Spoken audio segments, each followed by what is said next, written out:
I went to the Wharton School of Finance. I was a very fine student. I've also heard I was first in my class at the Wharton School of Finance. Donald Trump has said that in rallies. He has said it in interviews. He has used the Wharton name as a personal credential, a deflection from criticism, and a declaration of intellectual superiority for decades. Every time someone questioned his judgment, his knowledge, or his grasp of policy, the answer was the same. Wharton. The degree. The school. The implied genius. And then Stephen Colbert found the professor. Not just any professor. Trump's own marketing professor at Wharton, a man named William T. Kelly who taught at the school for 31 years, from 1951 to 1982, and watched thousands of students move through his classroom across 3 decades of business education. A man who, from the 1970s until his death in 2011, told his friend Frank DePrima the same thing every single time Trump's name came up. Donald Trump was the dumbest goddamn student I ever had. Not one of the worst. The dumbest. He did not say it once. He said it for 30 consecutive years. And that single fact changes everything about how Trump's academic claims need to be evaluated. The claim and the contradiction. Trump has said for decades that he was top of his class at Wharton, one of the best students the school ever had, and that professors recognized his brilliance immediately. He has invoked this claim not occasionally, but consistently, against critics, journalists, political opponents, and anyone who questioned whether he had the intellectual capacity for the positions he sought. He used the Wharton credential as a shield. And for years it worked.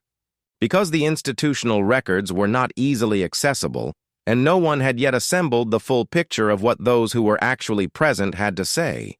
But here is the fact that reframes everything.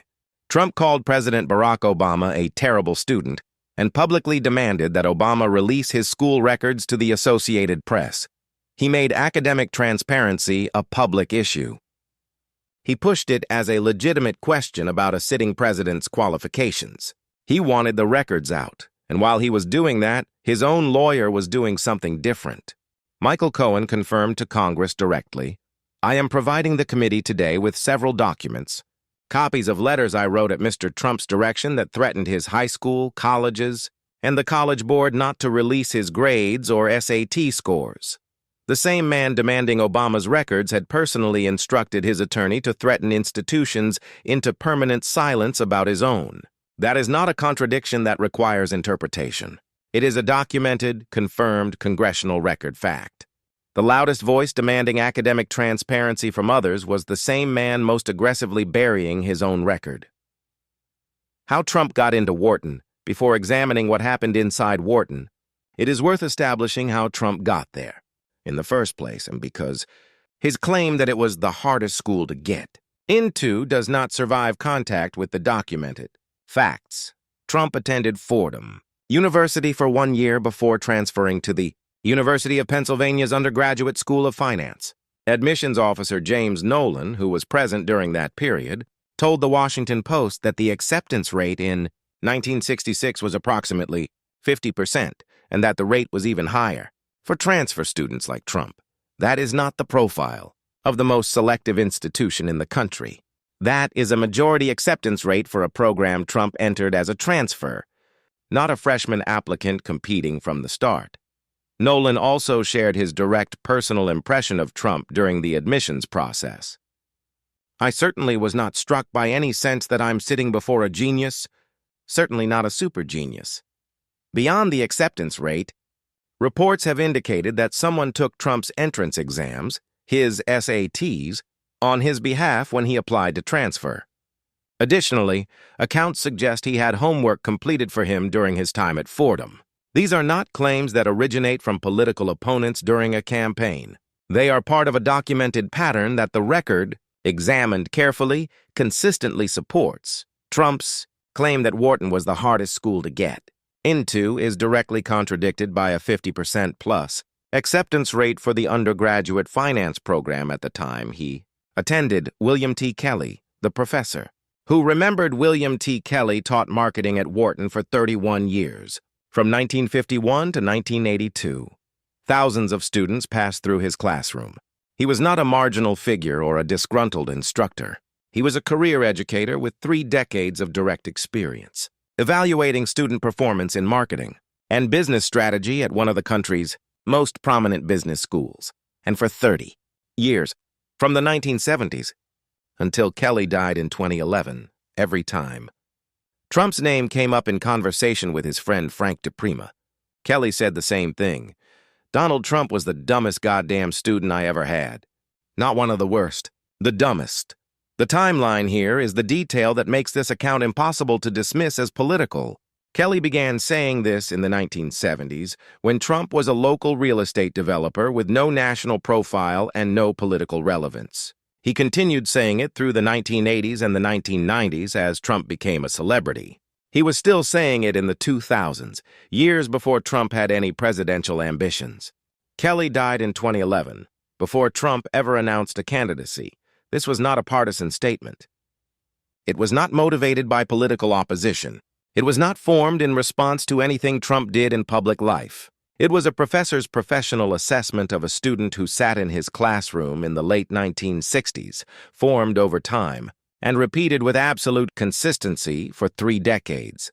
DePrima's account has been reported by multiple outlets. The quote is specific. The timeline is documented, and Stephen Colbert brought it to a national audience because the testimony meets every standard of credibility, consistency, timeline, independence, and specificity. Why Kelly's assessment cannot be dismissed. Kelly did not simply call Trump dumb. He explained in precise terms what he observed in the classroom and why it constituted a specific kind of academic failure. Trump walked into class acting like he already knew everything. He had no interest in learning concepts that contradicted what he already believed. He could memorize enough to pass exams but could not apply theory to real scenarios. When Kelly challenged Trump's reasoning in class, Trump would deflect or bluster instead of engaging with the actual question. Kelly's conclusion was clinical rather than emotional. Trump's arrogance prevented him from learning. That is a specific kind of incapacity, one that comes from believing you already understand the material before you have studied it. In a business school environment, where the entire purpose is to absorb analytical frameworks and apply them to unfamiliar problems, a student who refuses to accept that he does not already know the answer cannot succeed at a high level, regardless of how much surface-level memorization he performs. A professor who teaches for 31 years, observes thousands of students and singles out one as the worst is not making a casual or emotional observation. That student was memorably, distinctively at the bottom of the scale in a way that stayed with the professor for the remainder of his professional life and beyond. Kelly described not a student who struggled, but a student whose confidence was so disproportionate to his comprehension that the gap itself became the defining characteristic. The documentary record, Dean's List and Honors Independent, of Kelly's testimony. The institutional record tells its own story. Philly. MAG investigated Trump's academic record at Wharton and found that Trump's name does not appear on the Dean's List for 1968. The Dean's List is not a matter of interpretation. It is a published record of the top academic performers in a given year. Trump is not on it. The Dean's List of 56 top students does not include Trump's name.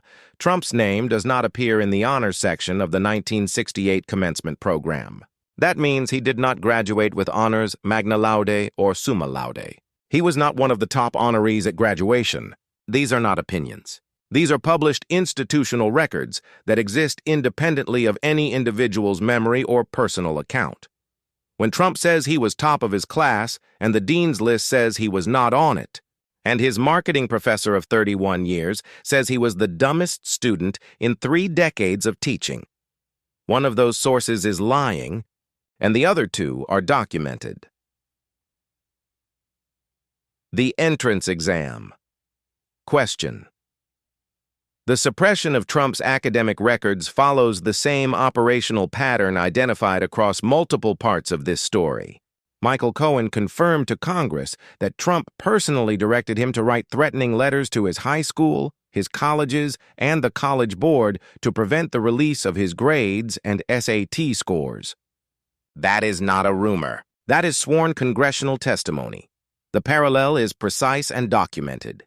Trump challenged Obama to release academic records, while his own lawyer was actively threatening institutions to ensure Trump's records stayed permanently buried.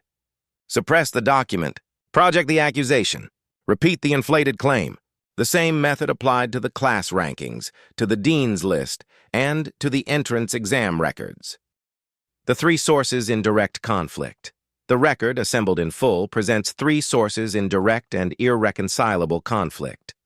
Trump's claim, top of his class, a genius, professors recognized his brilliance immediately. The dean's list, his name is not on it. His marketing professor of 31 years, Donald Trump was the dumbest goddamn student I ever had. The commencement honors program, his name does not appear. Trump cannot make the dean's list add his name retroactively. He cannot make the honors program include him decades later. He cannot make a dead professor's 30-year consistency vanish because it is inconvenient. He can call himself a genius at every rally, but the published record does not change because the claim is repeated loudly enough.